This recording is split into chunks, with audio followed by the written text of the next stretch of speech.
Hi guys, welcome to Beyond Tracks, and I'm so excited about today. We have an amazing guest, one of my favorite people we're probably going to have on the show so far.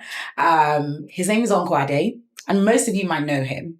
And the topic today is strategic mentorship in the creative economy. There's so many things we can dive into, so come along with us.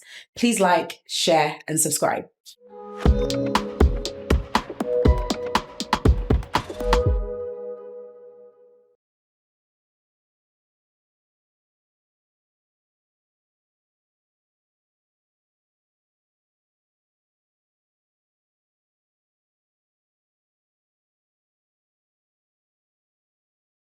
Today on Beyond Tracks, we'll be discussing strategic mentorship in the creative economy. I know you have questions, as we do as well. Today, our special guest is Uncle Ade. If you don't know who Uncle Ade is, let me tell you.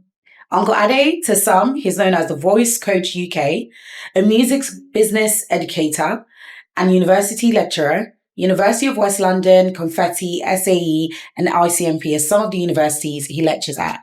With over 25 years in the industry, he's a Grammy Award-winning vocal and performance coach, and he's been honored with BET, MOBO, UMA, and GEMA awards. He founded the Blueprint Music and Business Institute, which is home to transformative programs such as the Complete Singers Program, 12-step video tutorial program, and so much more. So help me welcome Uncle Ade on Beyond Tracks. Hi, Uncle Ade. Hello, how are you? I'm very fine. Well done. Well done, ma. Thank you, sir. I'm so excited about this. Thank you so much for being here with us. First of all, how's your day going? Brilliant. I'm really Amazing. enjoying the day off actually to come out into the that's country so good. and all the trees and all that kind of stuff. London love is that. always Yeah. so in your face. So A lot. it's nice to be out of the city for a little while that. still. Amazing. And great to be alongside you, fellow. Yay, Now, come I'm on so now. excited. From Oh my you're gosh. coming up now. I'm now be looking for a job from you soon. I thought, amen. If you don't know, I was actually one of Uncle Ade's students, and it was such a privilege to be under him. He was such a helper. And today, I know like many people who are in the industry as artists, as, music industry workers, and some of you that have questions about what it's like having mentorship or having been mentored in the industry. So we'll dive straight into it, Uncle Ade. We'll be exploring two key questions today. The first one is, how does executive mentorship truly impact the trajectory of emerging artists and creators in the music industry? And what we really want to know is, what are the things that we can start to see as people who listen to music, who enjoy music, who create music, that mentors like you are actually doing to help us, to build us, to grow us, to challenge us as well. And secondly, how are industry leaders like yourself and label designing effective mentorship pipelines for long-term development in the industry as well. So one of my first questions would be, from your experience at the Blueprint Music and Business Institute, what business blind spots do you notice most in emerging artists, and how do you help them overcome them? Okay, so first of all, I want to respond to the general question first about mentorship. I think mentorship can be an exceptional opportunity for the development of practitioners in the industry, but it has to be done with the right kind of intentions in mind. And often when we're talking about particularly corporate mentorship, we're talking about people going into internships in record companies and all that kind of stuff. And I would just like to point out that that isn't necessarily the best way to go, because major record companies only have a 1% to 5% success rate. Right. So generally, you will see a success rate of 3 to 5% for, in terms of being able to recoup. So they only recoup in 3 to 5% of really their small. projects. Ridiculously small. And they only really make exceptional profit on 1% of their projects. And that 1% is essential to fund all of their failures. Now, if I was going into a bank with a business plan and I said, I'm going to fail 95 times out of 100, I'm not getting any money. So when we talk about mentorship, we should understand that the idea of mentorship in the industry isn't necessarily the best way for somebody to be a leader in the industry in the coming years. Okay.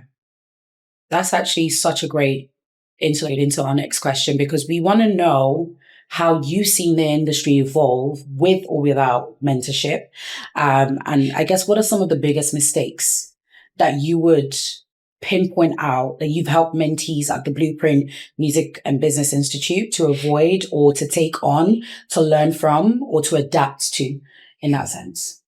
Well, so again, mistakes is a really important ideology, because if you don't make mistakes, you don't learn, you don't improve. Absolutely. So it's important to make mistakes.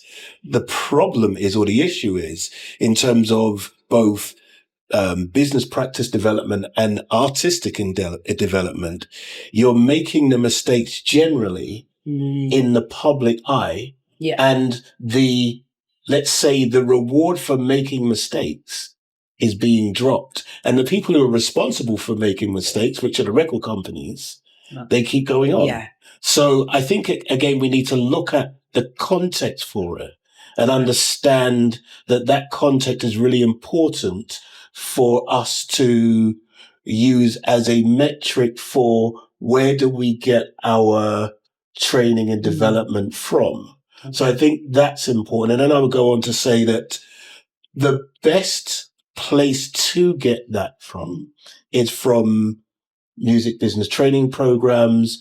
And I'm not saying necessarily university, but universities and the type of training programs that are being disruptive and innovative in the way in which they deliver their programming.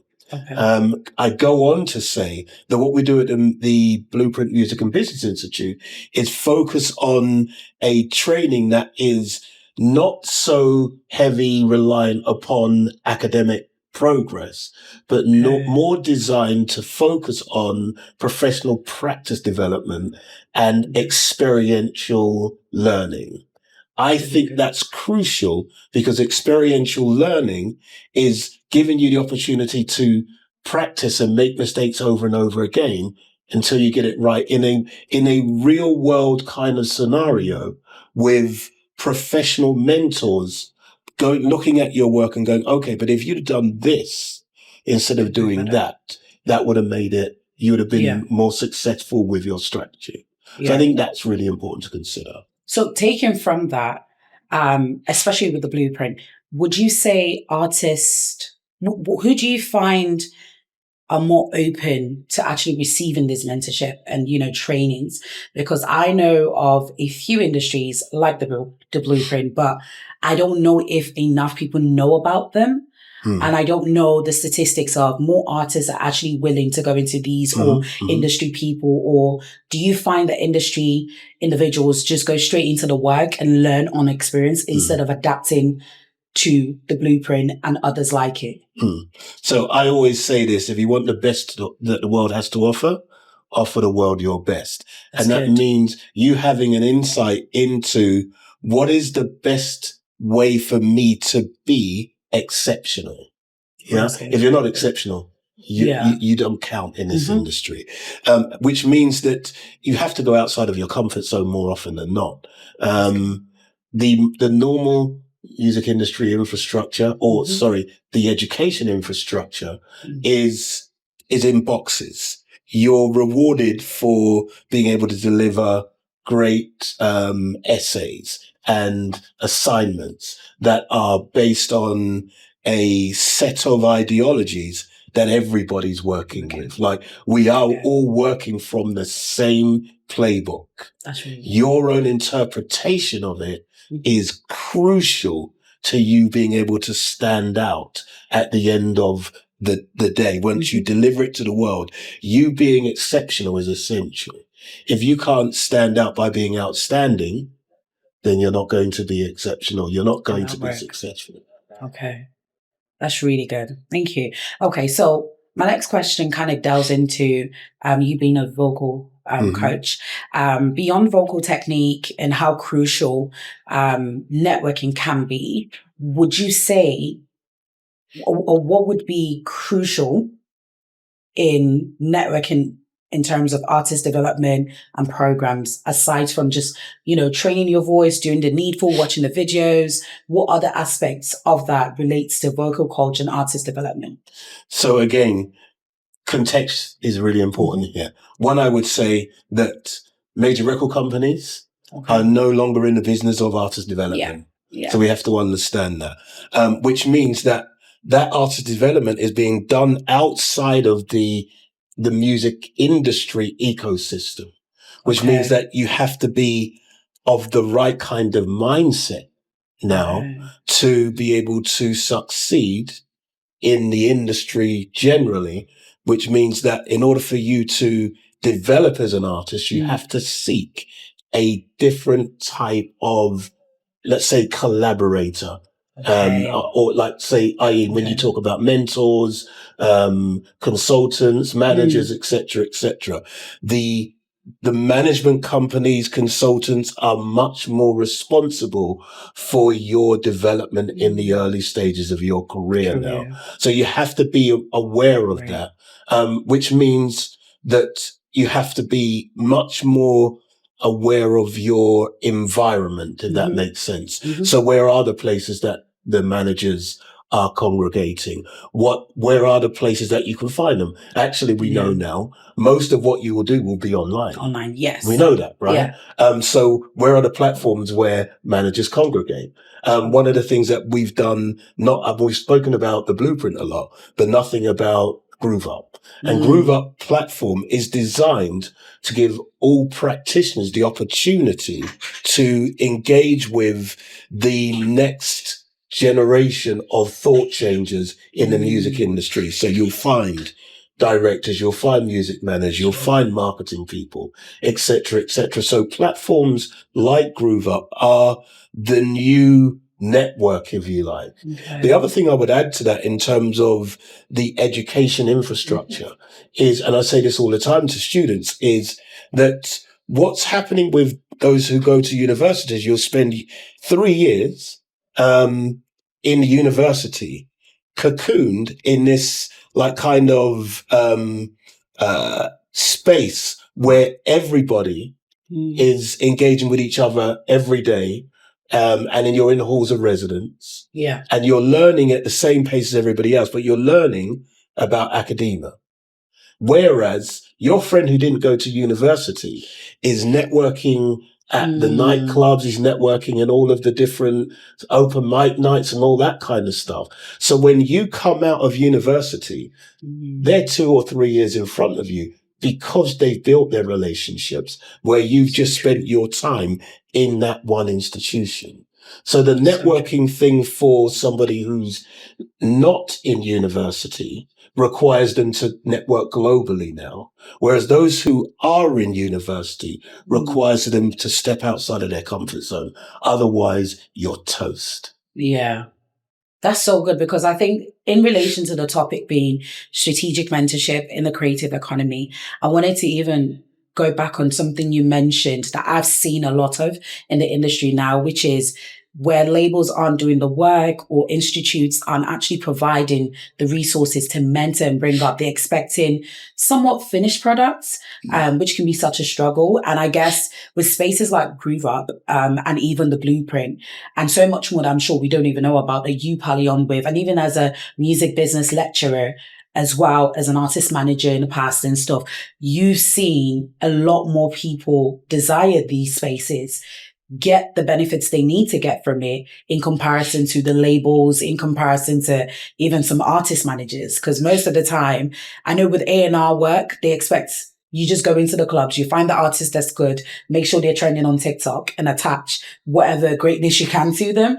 Segue into what you've just mentioned. And I think one of the questions I know would be great for people that are watching to also understand is, how do you work with artists at the Blueprint Music and Business Institute to build a sustainable career plan? Because I think for most of them, or for most of us, even though these courses are good, you don't want to feel like it's a waste of time, or you want to do what we're saying we should encourage. You're getting the mentorship, you're getting the leadership, because I think even you emphasizing on the duration, having done a music business course myself, I know I would have benefited more from not the slowness of it, but like the step by step, which is what you're saying, and the visual aspect of having lecturers like you, mentors like you, look through my work, look through me and my company's work and the artist I'm working with. How can we make this long term? Not just you've done a course, you're done, you get a certificate, go into the world and now do your stuff.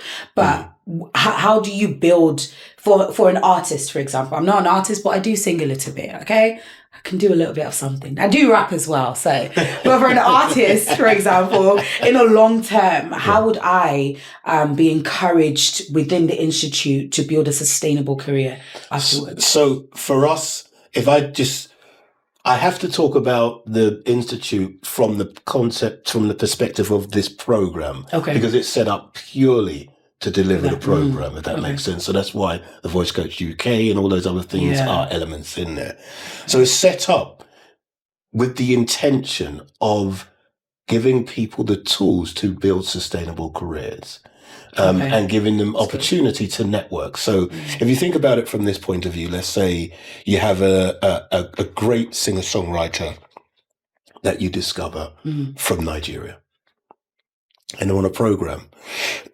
Excuse me.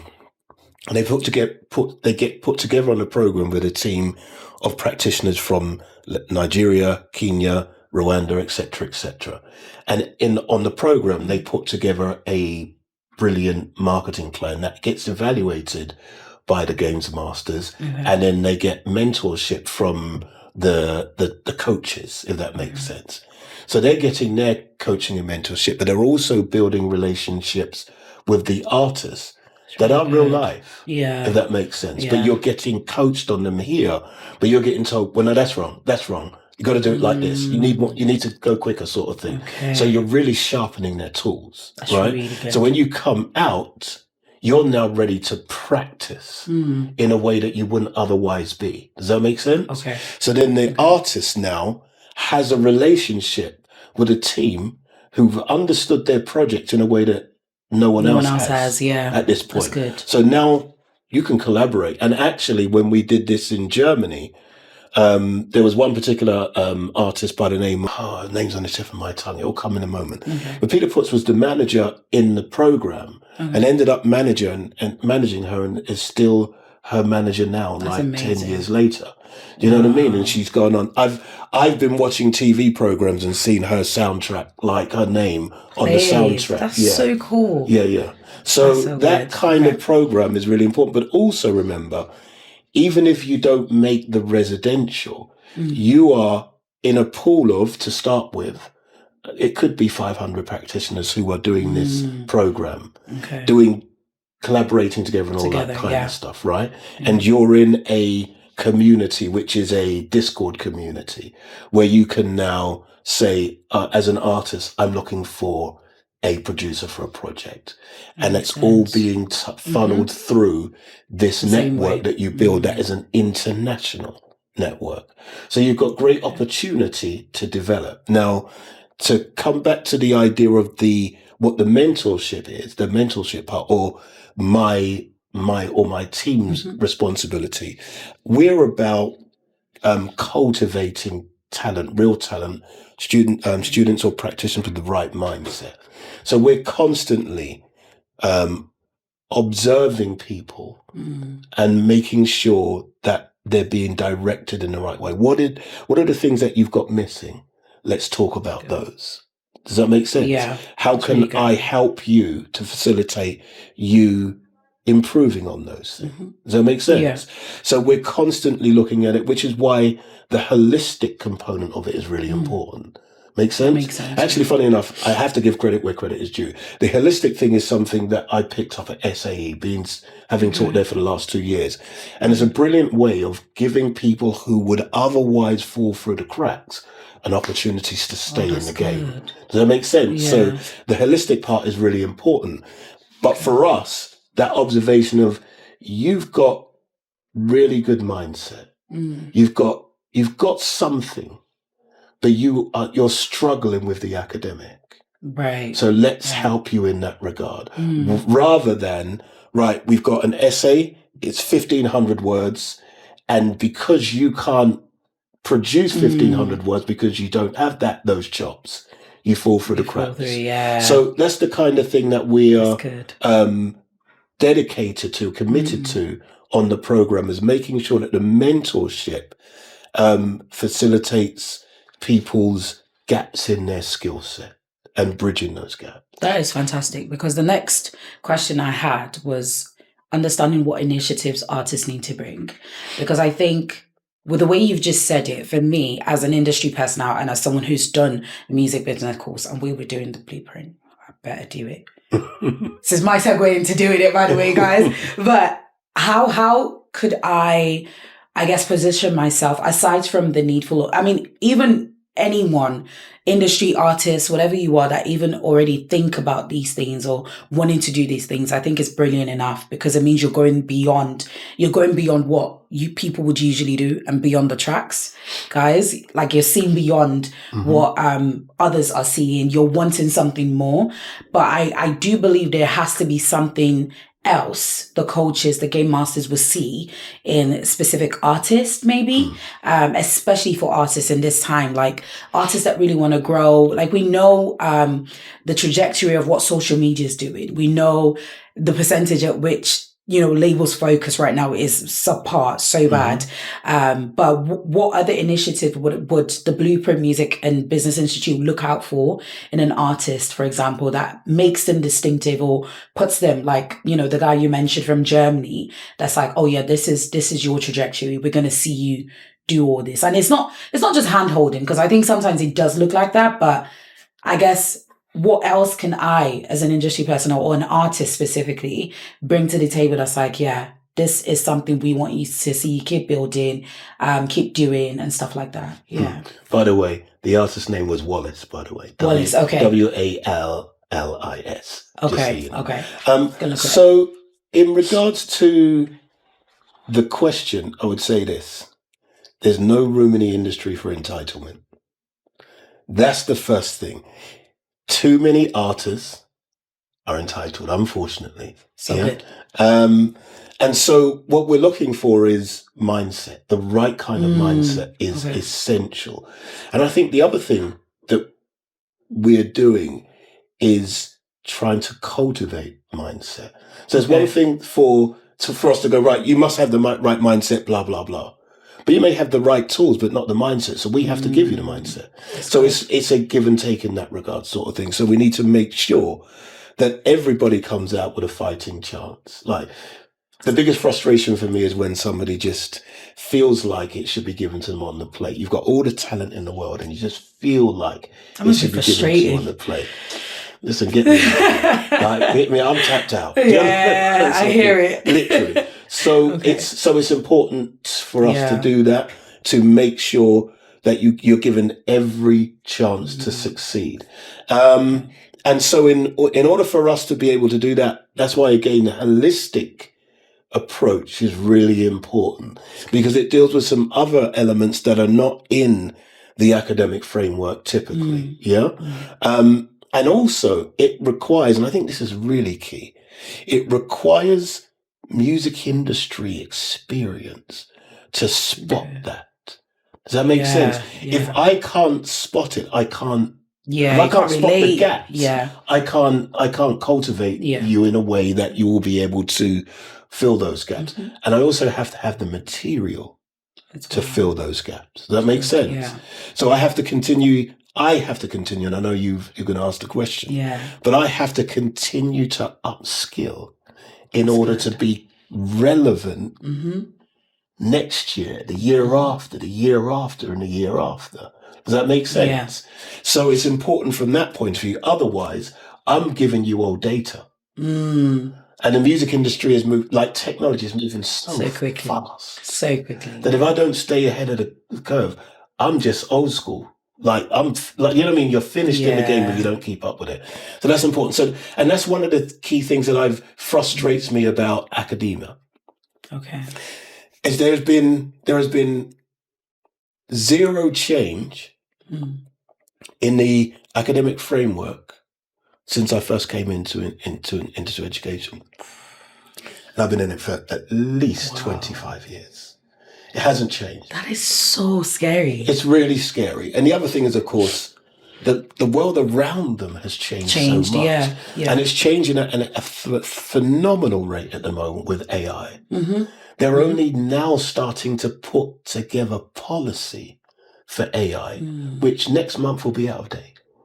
It's going to be out of date. So it's like you don't have enough practitioners in education who are still in the field, who are still in the game, who are still every day trying to eat from what they kill themselves. Right. And if you're not doing that in the classroom, you're toast. The information that you're providing to the next generation of thought changers, etc., you're not equipping them properly. And that's a massive problem with education. That's just not music education. In That's general, across the yeah. board. Yeah. So would you, this just ties in, and my question would be, how do you know you're doing that? How do you know do you seek feedback? Is there a metric you use?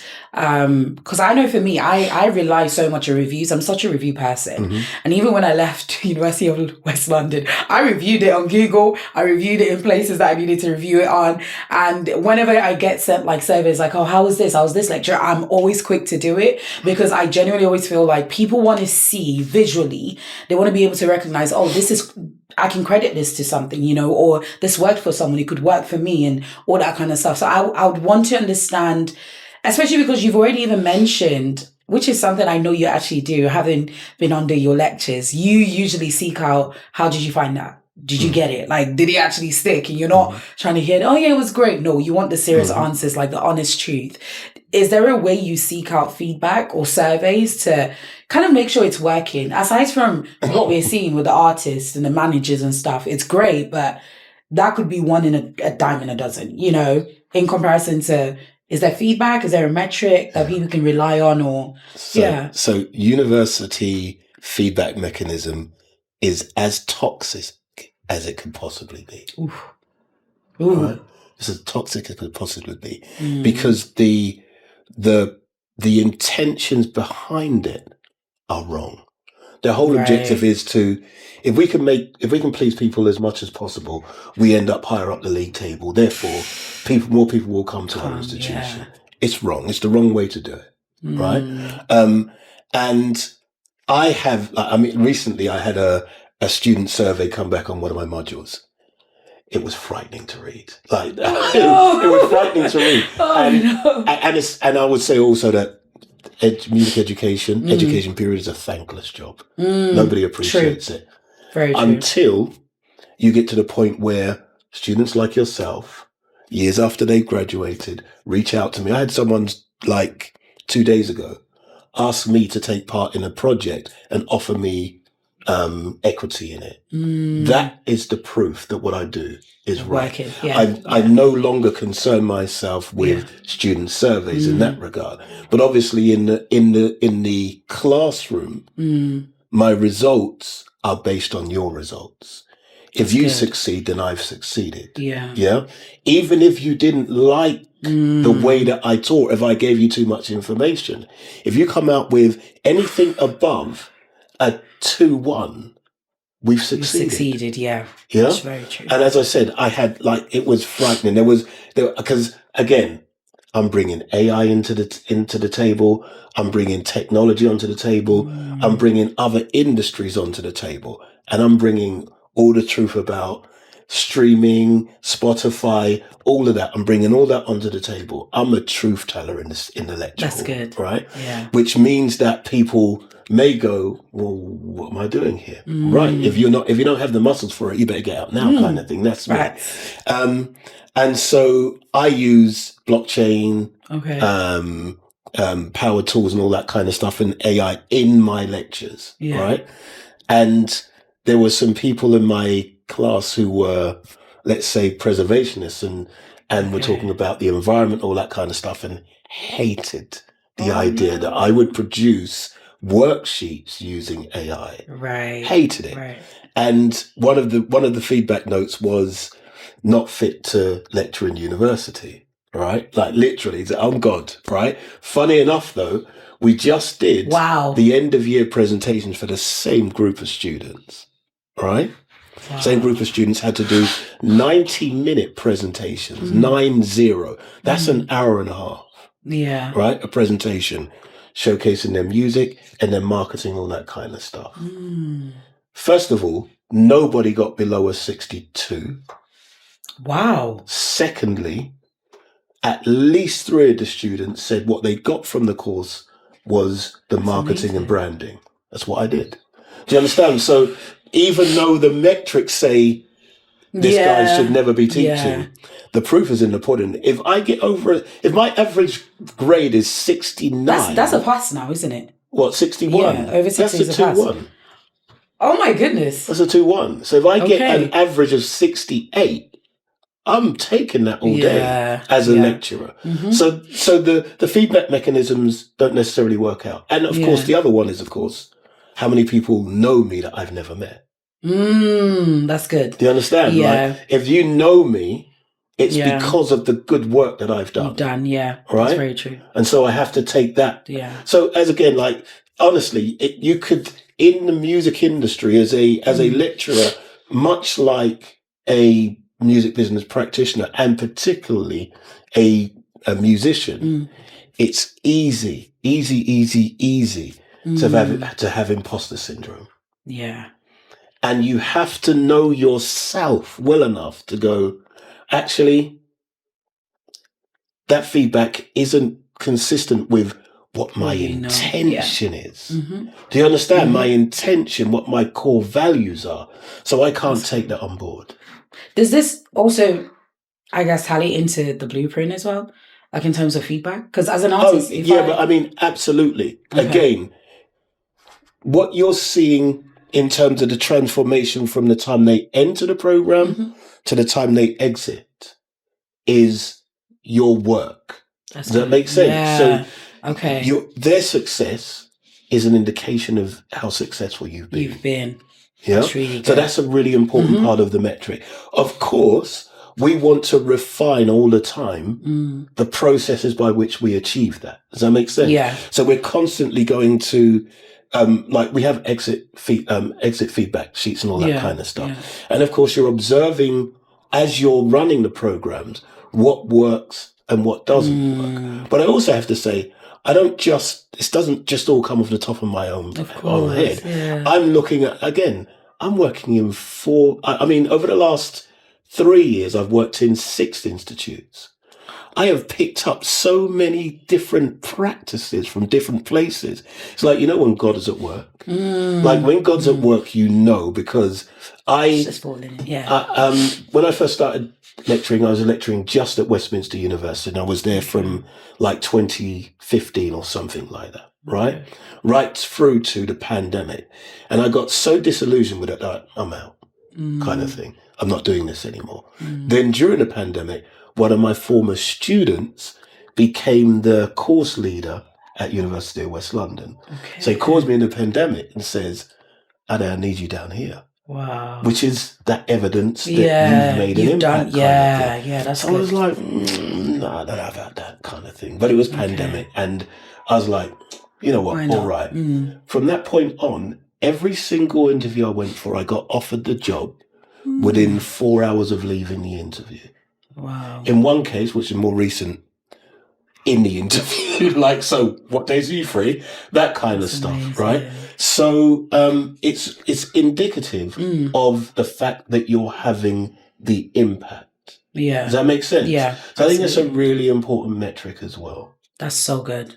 Okay, so going from what you've just said, I guess we can even emphasize together the challenges you must face in delivering comprehensive artist development and coaching sessions, mentorship sessions, as well as even what the blueprint offers and Groove Up, to be honest. But what would you say you're doing to overcome them? Because these are not going to stop, to be honest. I think the more you integrate people, the more you integrate the culture, the more you integrate any and everyone into these systems, you're gonna face really difficult challenges, like what you mentioned about a feedback. Like that would have rocked me so much, ruined my whole day. Ruined my whole day. I'll actually start thinking, but I guess like you said, the results speak for themselves. As well as the results speaking for themselves though, what challenges and what are you doing to overcome the challenges you're facing? So again, you have to be it and it is what it is kind of mindset. It is what it is. I'm trying. It's hard. And understand the environment that you're working in. So the education institution is designed for a specific set of purposes, right? It rewards academic success, academic progress, and it rewards it over professional practices, etc., etc. And so I work in that environment, and of course, the objective is to impact as many aspiring practitioners or future talent as possible, which means that it's essential for me to be in that environment. Yeah. Okay. At the same time, me being able to do something different with the blueprint, bearing in mind it's focused on Africa, Nigeria, Ghana, etc., etc. It means that I can effect a different kind of education culture in my own country, in my own continent. Yeah. So it means we are very anti-student debt, very, very anti-student debt. We're very anti the academic. That's really helpful. Mindset, not the mindset, but the overbearing focus on academic success. We're very anti that. And of course, we are going to use technology to be able to deliver in a way that you currently can't in most institutions. That makes sense. Yeah. Okay. So for us to be able to deliver a training program in 6 or 7 countries in Nigeria simultaneously. Wow. Excuse me. The only way we can do that is using technology. But we also know that for the most part, the infrastructure isn't necessarily there, right? So we have to address that by knowing ahead so that we deliver those classes from the UK, perhaps, and we cast it to centres where the students come to the centres, where they will have the infrastructure, where the lights aren't going to go out, where the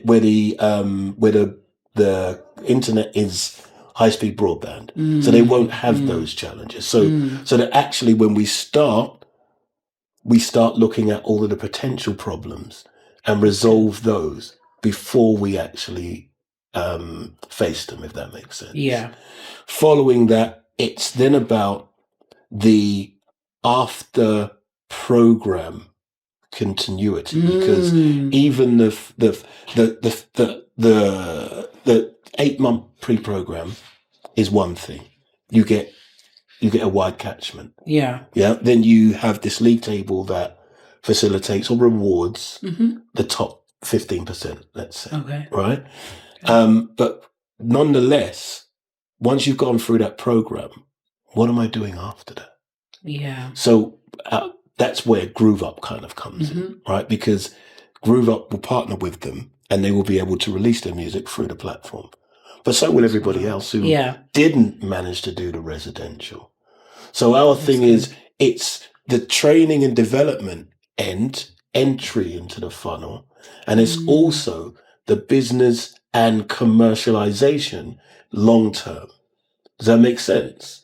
Which means it also provides you with access to finance and funding, relationships with your fans, building relationships with your fans through the portal, and where fans can actually generate revenue alongside you. So you can invest in an artist project and win together. That's why we have our philosophy is everybody wins. Everybody wins. You hear that, guys? Everybody wins. That's amazing. So what are 2 success stories? I mean, you've mentioned the guy in Germany that's been working with the singer artist Wallace for over 15 years, I think. Yeah, Wallace Bird. Yeah. What are the success stories do you currently have, especially from the Blueprint Music and Business Institute, as well as a lecturer? I mean, sorry, you saying that your student was able to even start working in a university in the music business course, and then remembering you and calling you up is a fantastic show of evidence. Because I mean, most of the time when you're done with something, you're done, peace out, all the best, good luck.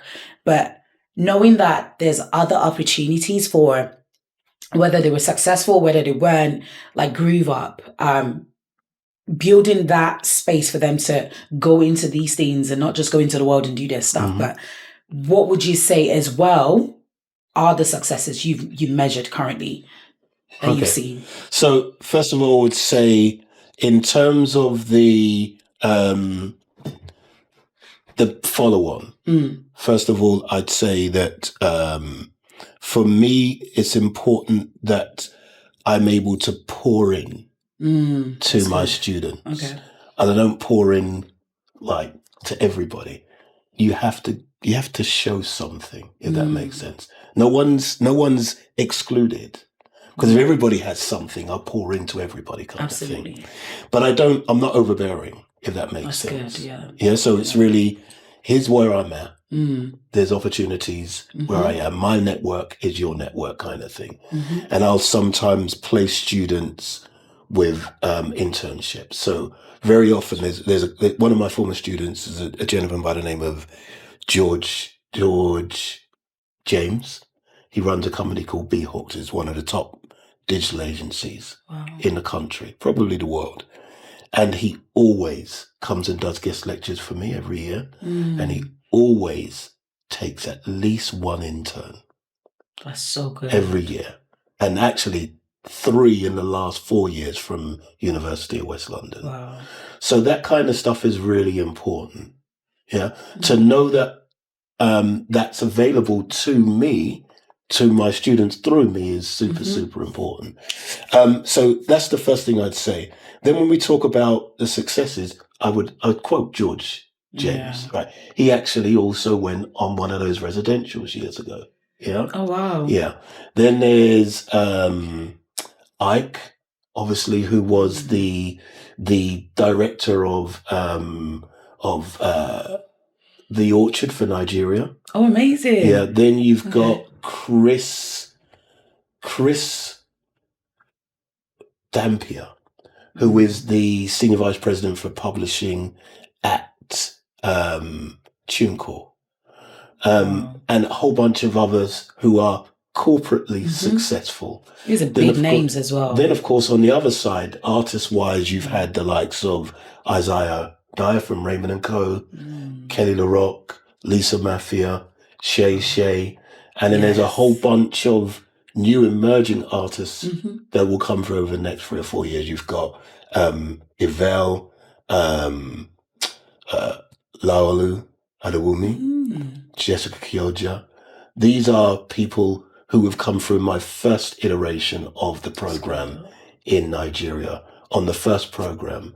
Some of them who have gone on to work with Booking HQ, who is, as you know, very prominent. Yeah. So Booking will come to me and say, Uncle Ade, do you have any people that you would? And so I've recommended people to book. In fact, 2 people I've worked through to Booking HQ. So that it's really important to understand that we're in the same world, like we're all in the same ecosystem, and my success is your success, your success is your success, and so on and so forth. So we trade on that more than anything. You trade on reputation, and your reputation is built on, I've done this with that person, and so on and so forth. I never, ever used to mention the Grammy. Never mentioned it. And it was only because Nathan, shout out to Nathan, who was the person who produced the track for Rihanna, who said to me, you need to put that in your CV, Grammy Award-winning manager. I'm like, no, don't do this. Because like, don't trust me. You need to stop being so modest. And talk with your big chest. And so like, it completely changed the way people perceive me. Absolutely. And I think that's really important. But if you haven't done the work, it can't happen. Yeah. So pouring in is that important. But those are some very successful stories. And actually, funny enough, Ike, who African Music Summit, and I'm trying to think his other company name now. Strictly Entertainments. Mhm. So those two companies. Ike was a former student of mine. That's I taught fantastic. Ike vocal training when he was 14 years old, when he first came to London from Nigeria. Oh my goodness. And then years later, I taught him on a course that we call the Business of Black Music at City University. And then years later, I taught him at Westminster University. And here we are now, business partners. So it's like it goes around it goes around. What you give, you get back. And I say this as well. Look, I'm 61 this year. You can't be in this industry this long. I don't get engaged in the British music industry, by the way. You cannot be in the industry this long unless you have done good work in it. Yeah. Absolutely. And I say this to my students all the time.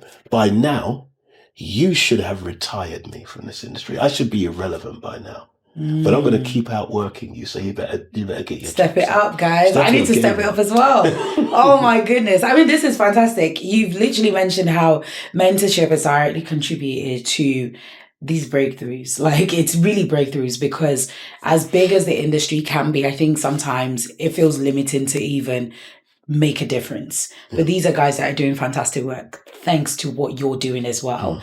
And you're right. Thank God as well, to be honest. Thank you, Jesus. But it's so encouraging for someone like me, and for people that are watching, I'm sure, because there's a desire for more that we know exists. It's just making these sort of spaces available for them to get what they need from it.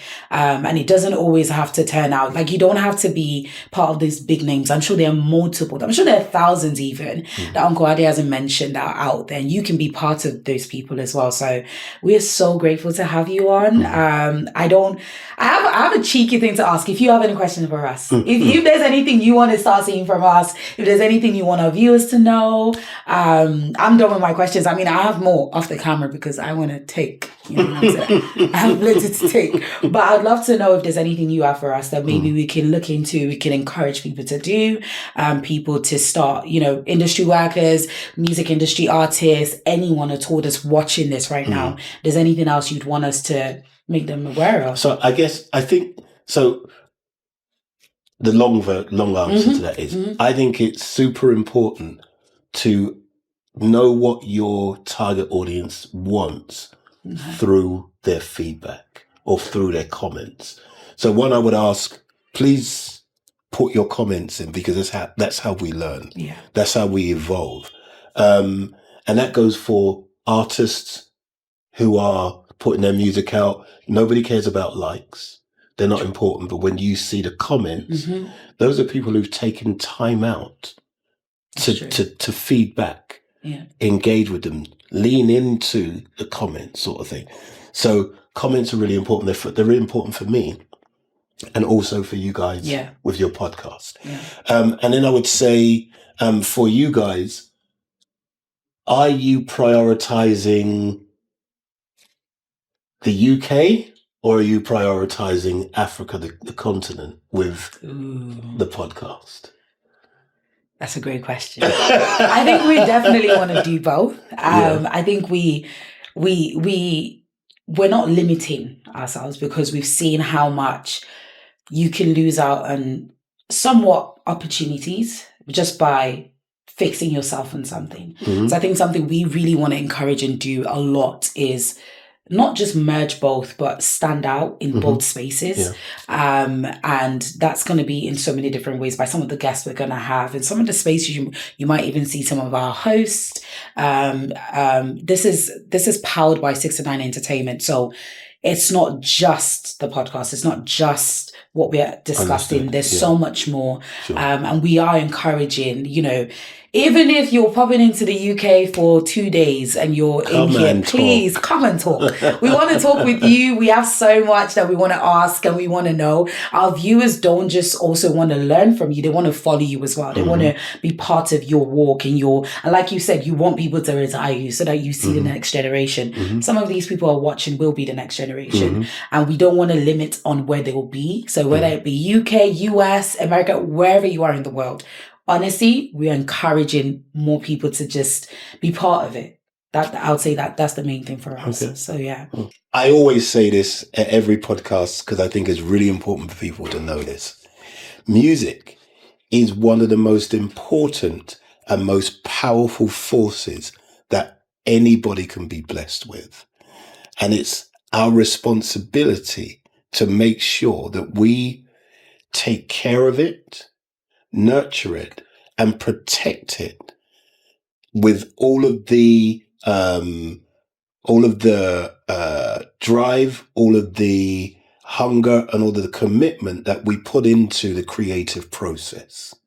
Because what we do too often is give it away to people who don't really care about the music or the art. They care about the finances, and they don't care about the purpose. So we have to be aware of who we're putting into the hands of. But we can only make a difference if we develop ourselves and train ourselves to look after ourselves. So we have a massive responsibility to do that. Otherwise, I'll be gone and someone else will be telling exactly the same story that I did in 20, 30 years' time. Yeah, this has been so amazing. We're so thankful for all our viewers. If you guys have any questions at all for Uncle Ade, we're going to put his at. Feel free to message him. He's ever so sweet, so lovely. And like you've heard, he's very blunt. He'll tell you the truth. Okay, be ready to hear the truth. Like, honestly, we need more truth speakers in this generation, honestly. And I'm so grateful. This is Beyond Tracks. And today we have been discussing how strategic mentorship has an effect on the creative economy. Thank you guys for watching. Please like, subscribe, and share.